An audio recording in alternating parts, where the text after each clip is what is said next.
guys, it's Chloe and welcome back to my channel.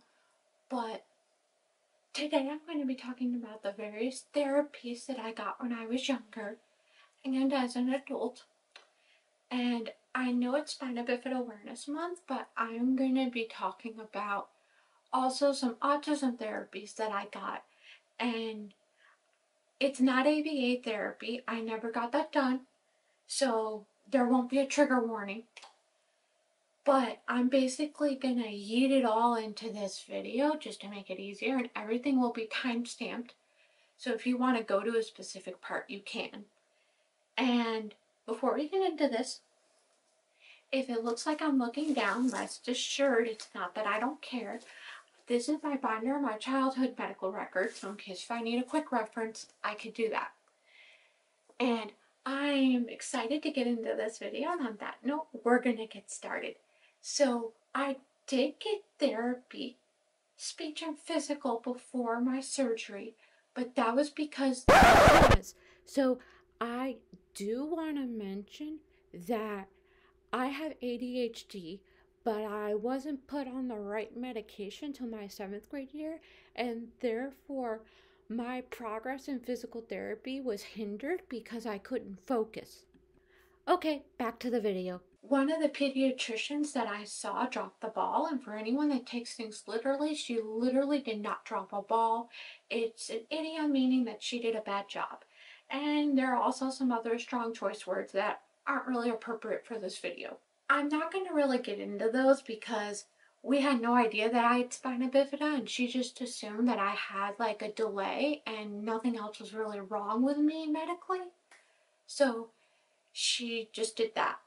And if you want me to get into them though, just drop something in the comments and I can do a separate video on that. After surgery, so 2.5, I got done physical therapy to help me walk and also just to help with like my gross motor skills.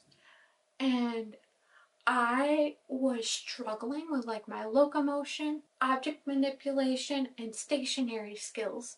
My locomotion improved over time, as well as like my stationary and object manipulation, but it only improved a little and then got steady. Whereas my locomotion continued to kind of improve. The things we worked on was I had to walk like a balance beam that was like less than an inch off the ground. I did some jumping, I did push-ups, I did sit-ups,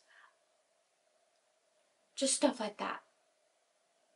And I remember I had to wear like these green paper shorts sometimes, and my physical therapist would always say, "Do you need me to whip out the paper shorts?" I got that done from 2.5 to my 3rd grade year because health insurance only pays for a certain amount of visits per condition, and for peds it's 60 visits per condition. I was doing as good as I could given my circumstances, and my parents couldn't afford it. So in kindergarten, my teacher noticed, like, I was in a general ed public education kindergarten, if that gives you any idea, and just for some context. But my teacher basically said that my handwriting was illegible, I wasn't writing sentences, and I had trouble following multi-step directions. My mom took me to the same place where I was getting PT done to see an OT, and I saw a couple of them and they all said I was fine, and then after seeing the nth one, they said I had challenges. They said given my spina bifida and my circumstances, we could try handwriting, but it wasn't a guarantee that it would work, so I could just, scribe in the meantime and go to typing if needed, or we could just skip the handwriting altogether and go straight to just typing and scribing. And my parents chose handwriting, like trying it at the very least. My 3rd grade year, when I was done with physical therapy, I got done school-based, so I was in like a fine motor therapy craft group when I got done outpatient PT, and then I transferred to one-on-one. It was basically used to help with all that, And it didn't really help with the multi-step directions because we later found out that I had ADHD and I had to be on like medication for it. And once I got on medication, it improved. It was like night and day difference. I ended up going from having major issues with it to like not really having any issues at all. So we found out where that was coming from. And then in school based, we just worked on handwriting. And then in like my 5th grade year, we switched to typing. And I stopped getting it done by 7th grade year because I wasn't handwriting. I was just like handwriting wasn't working and typing and scribing worked. There is a difference between like outpatient and school based, and I'm not going to get into it today because I could get on my soapbox forever about that. And if you want to learn more though, let me know in the comments and I can do a video on that.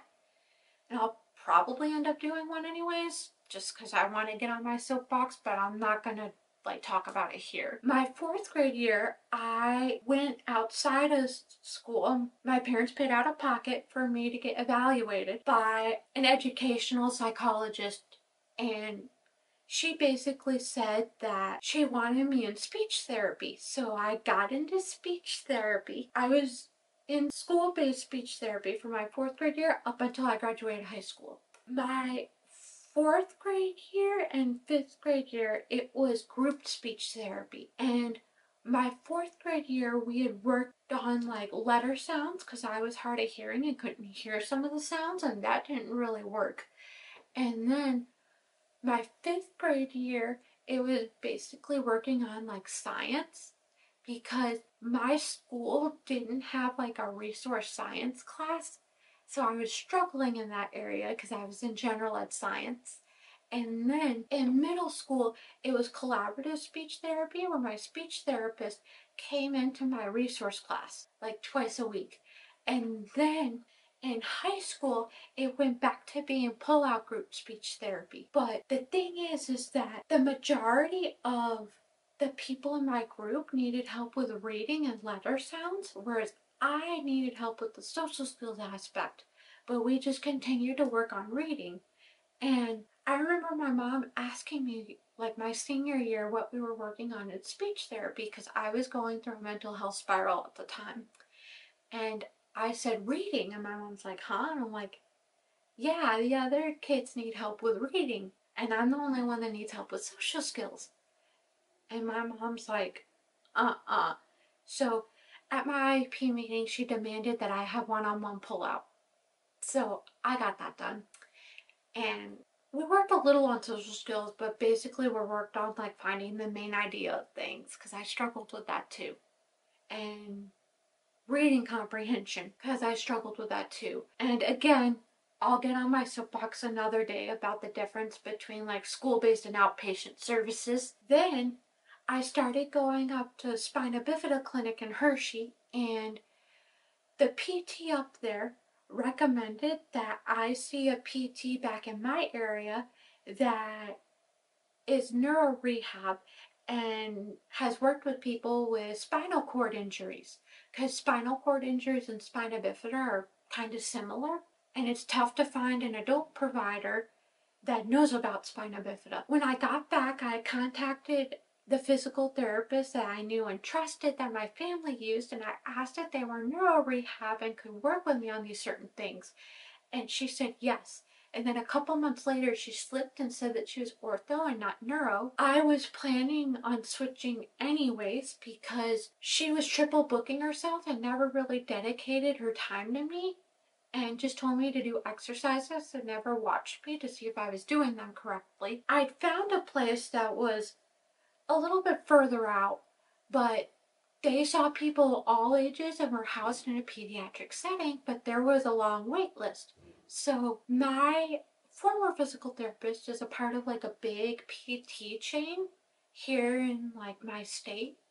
And I took a look and found the nearest clinic with a neuro rehab PT, and it was a little ways away. She is like the only neuro rehab PT at this place full of like orthopedics, and she used to be an inpatient physical therapist at a hospital, and then during corona the facility was bought out by another company, and they had to shut down their inpatient rehab program, and everyone there was let go. I love my physical therapist because her and I are both bakers, and she's around my mom's age, so she's very helpful. I'll probably do another video in the future on how to find the right physical therapist for whether you're like a child or an adult.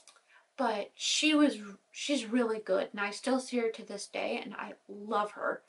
And as an adult, though, health insurance only covers 20 visits per condition and not 60 because I'm not peds. So now I'm just paying out of pocket, and I really like her. But anyways, now we're doing like sit to stands. She puts weights on my ankles and I have to kick them out. I also have to march my legs with the weights on, as well as some other stuff.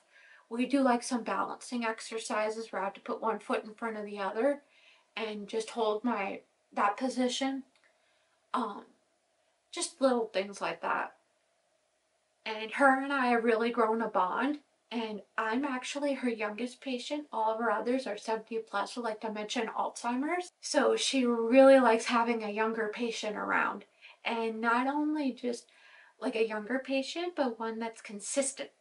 Then when I went up to clinic like another time, they recommended an occupational therapist that I see one. And I spoke to my PT, and she said that her friend who used to work in the inpatient rehab unit with her, she did occupational therapy, but she did it somewhere else because my PT place didn't offer OT. And she gave me her name, and I went to go see her, but she wanted me to work on handwriting when that wasn't really a goal of mine. I just decided to stop seeing her after insurance gave me all the 20 visits I needed. So there was that. And then that's like basically it.